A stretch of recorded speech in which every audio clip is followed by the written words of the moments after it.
اللہ نے انسان کے اندر ایک ٹیکنیکل فالٹ ہے، اس فالٹ کا اللہ نے ذکر کیا ہے، اور یہ مینوفیکچرنگ فالٹ ہے۔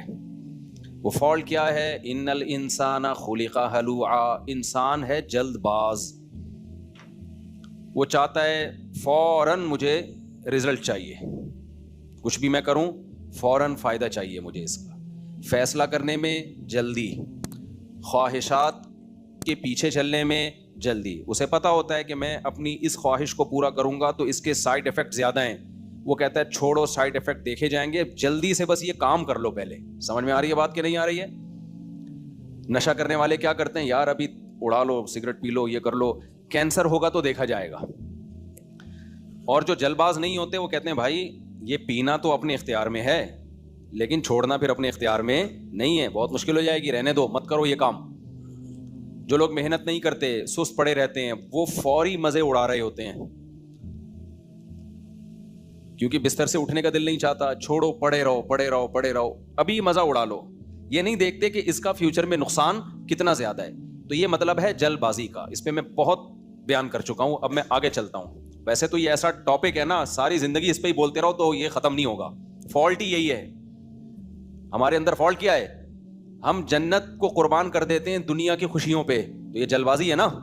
ابے تھوڑا صبر کر لو، یہ ساری خواہشات اللہ آخرت میں پوری کر دے گا۔ اللہ نے جنت بہت خوبصورت بنائی ہے ایمان والوں کے لیے۔ اللہ کہتا ہے ایسا ہی تھوڑی میں نے دنیا کو پیدا کر دیا کہ مار کے ختم کر دوں گا۔ اللہ کہتا ہے یہ دنیا دارالامتحان ہے بھائی، ایگزامینیشن ہال ہے۔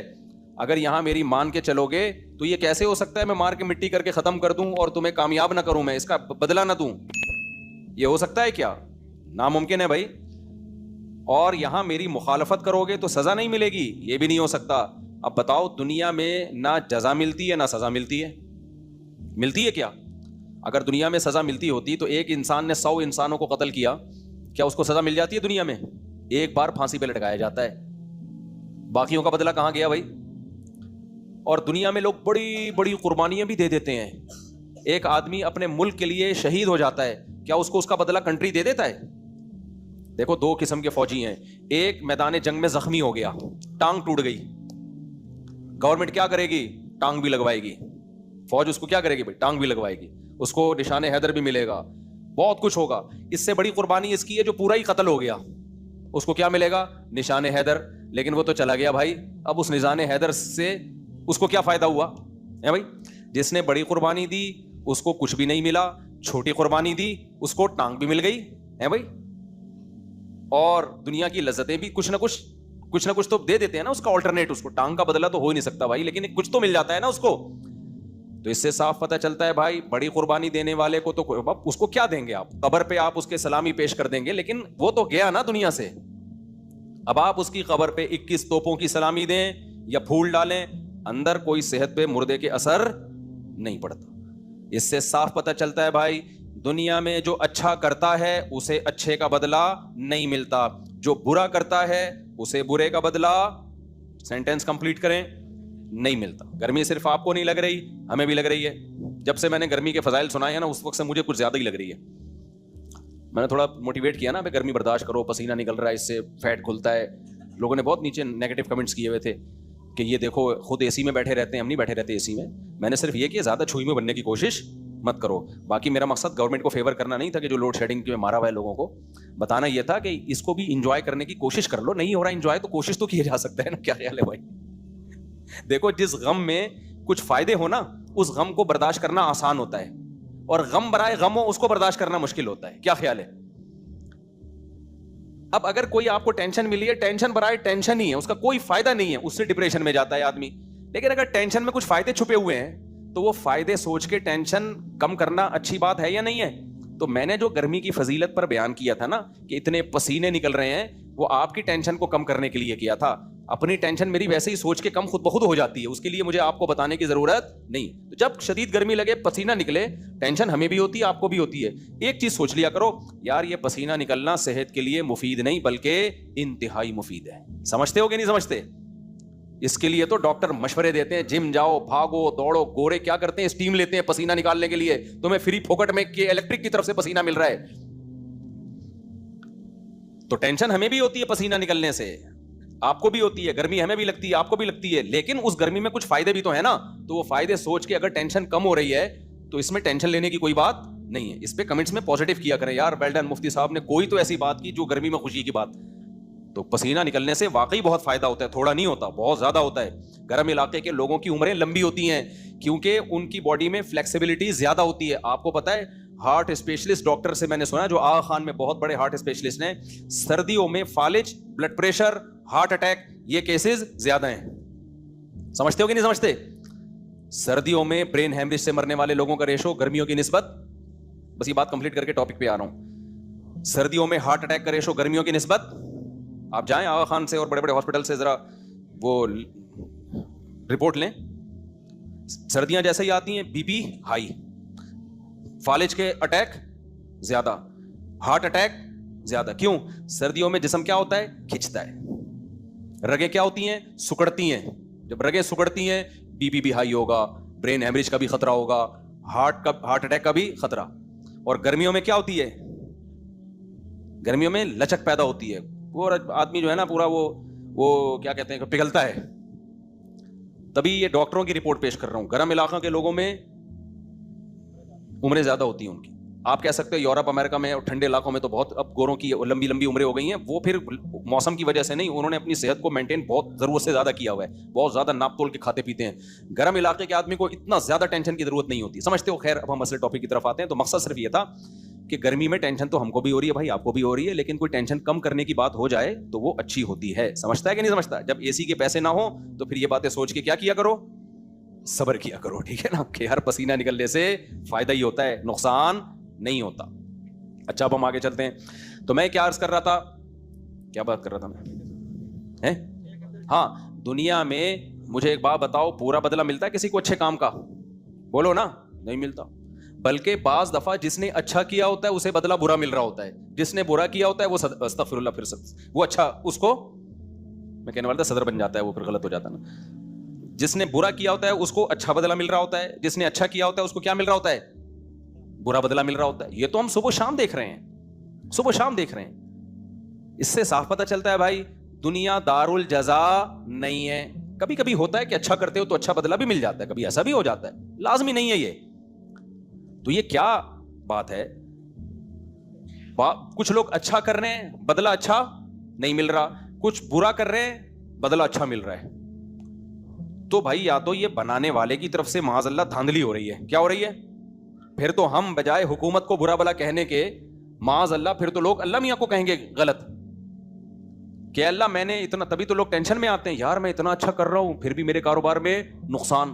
صبح شام میرے پاس یہ کیس آتے ہیں. تو میں یہ عرض کر رہا تھا میرے بھائی, دنیا میں کسی کو اچھے عمل کا نہ پورا بدلہ ملتا ہے, نہ برے عمل کی پوری سزا ملتی ہے. تو اب مجھے ایک بات بتاؤ, یہ اللہ پہ کتنا بڑا الزام ہے, اے اللہ جو اچھا کر کے جا رہا ہے اسے اچھے کا بدلہ نہیں مل رہا, اور جو برا کر کے جا رہا ہے اسے برے کا بدلہ نہیں مل رہا, سب ایک ہی جیسے ہو رہے ہیں, مر کے ختم ہو رہے ہیں.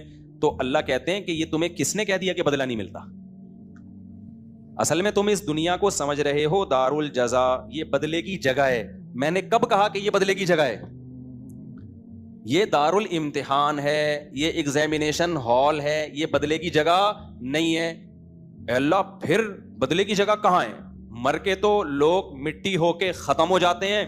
اللہ کہتے ہیں کوئی بات نہیں, جو پانی سے انسان کو بنا سکتا ہے, قرآن میں جگہ جگہ اللہ نے اس کا تذکرہ کیا کہ میں نے مٹی سے اسپم بنائے, منی کا نطفہ بنایا, پھر اس منی سے میں نے خون بنا دیا, اس خون سے میں نے گوشت بنا دیا, اس گوشت سے میں نے ہڈیاں بنا دی, ہڈیوں میں آنکھیں, ناک, دل, دماغ, جگر بنا دیے, پھر اس بچے کو میں نے ماں کے پیٹ سے باہر نکال دیا, جیسے ہی باہر نکالا پھر میں نے ماں کی چھاتیوں میں دودھ پیدا کر دیا. تو جو یہ سارے کام کر سکتا ہے وہ منٹوں میں تمہیں دوبارہ انسان بنا کے کھڑا کر سکتا ہے.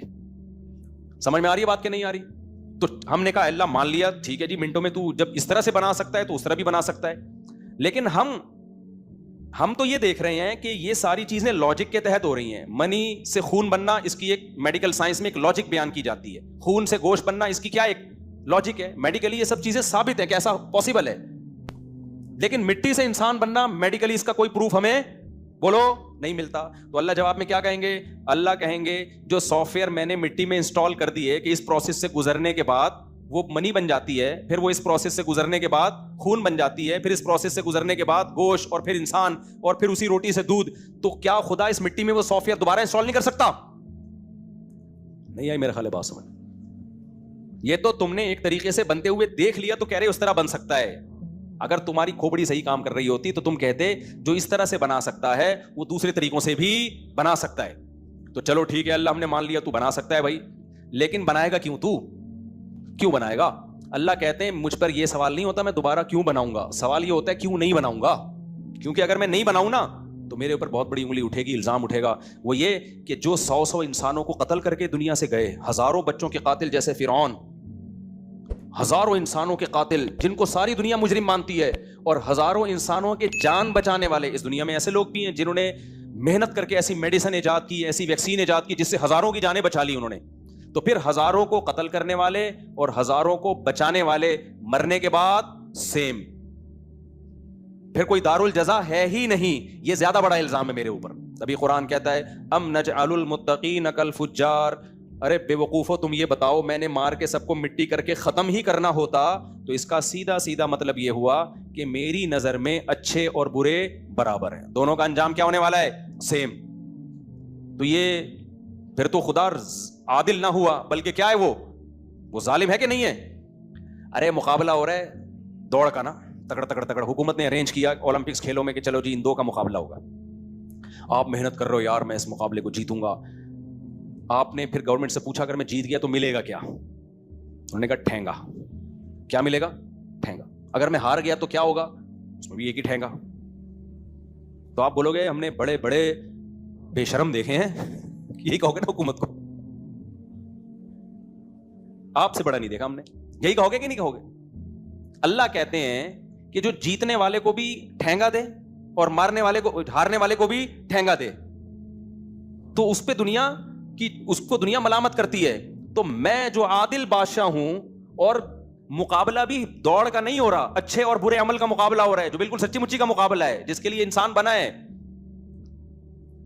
ایک مقابلہ ہوتا ہے دوڑ کا, ایک مقابلہ ہوتا ہے اچھے عمل اور برے عمل کا. ایک شراب پیتا ہے, ایک شراب سے بچتا ہے. امن ہوا قانت آناء اللیل, اللہ کہتے ہیں بتوں کے سامنے جھکتا ہے, ایک راتوں کو اٹھ کے اللہ کے سامنے عبادت کرتا ہے, اس کے ساتھ کسی کو شریک نہیں کرتا. ایک کیا کرتا ہے, غریبوں مسکینوں کا خون چوستا ہے, بھوکا مارتا ہے.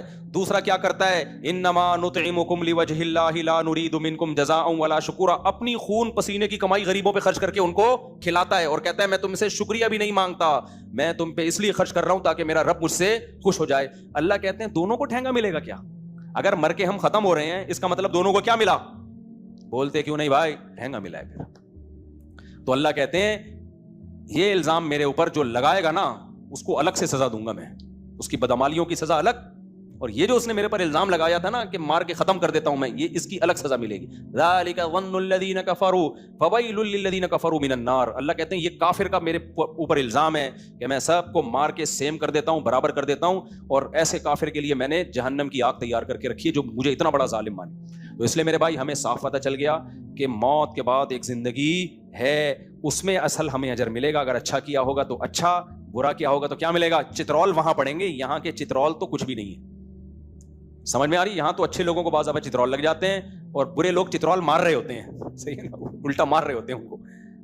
تو اب میں وہ جلد بازی کی مثال دوں تو ہم کیا کرتے ہیں, اس جنت جس پر عقل بھی شاہد ہے, عقل بھی کہتی ہے وہ جنت ہونی چاہیے, موسیٰ علیہ السلام بھی کہتے ہیں, یہودی بھی کہتے ہیں, عیسائی بھی کہتے ہیں, ہر مذہب میں جنت جہنم کا تصور کسی نہ کسی درجے میں ہے.